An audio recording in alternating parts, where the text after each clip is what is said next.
Friends, మనం పురాణాలకు సంబంధించి ఒక ప్రశ్న చూద్దాం. క్వశ్చన్ ఏంటంటే మనకి మ్యాచింగ్ ఇచ్చారనమాట.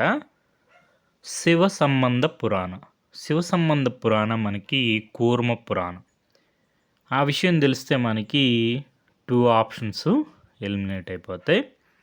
తర్వాత విష్ణు సంబంధ పురాణ గరుడ పురాణ, బ్రహ్మ సంబంధ పురాణం వచ్చి పద్మ పురాణ.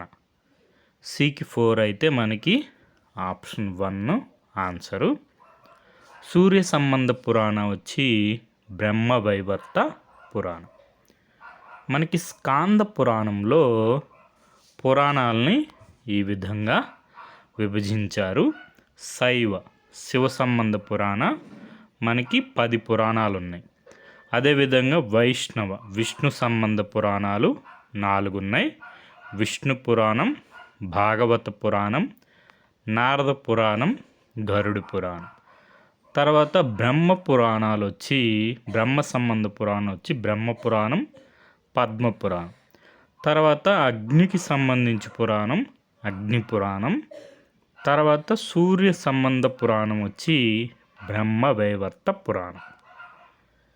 అదేవిధంగా పద్మ పురాణంలో మనకి పురాణాలని సాత్విక, రాజస, తామసిక పురాణాలుగా విభజించారు.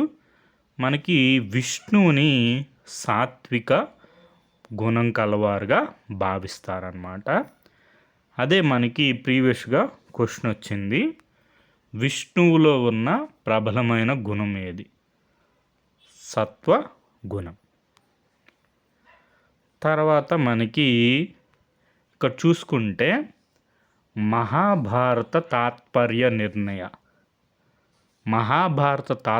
నిర్ణయాన్ని ఎవరు రచించారంటే మాధ్వాచార్యులు వారు రచించారు. మహాభారత తాత్పర్య నిర్ణయాల్లో కూడా పురాణాలని క్లాసిఫై చేయడం జరుగుతుంది. సాత్విక, రాజస, తామసిక. ఇక్కడ మనం చూసుకుంటే క్లాసిఫికేషన్ ఆఫ్ పురాణాస్, మనకి సాత్విక పురాణాస్ వచ్చి గ్లోరిఫై విష్ణు, రాజసిక పురాణాస్ వచ్చి గ్లోరిఫైస్ లార్డ్ బ్రహ్మ అండ్ అగ్ని, తామసిక పురాణాస్ వచ్చి గ్లోరిఫైస్ లార్డ్ శివ.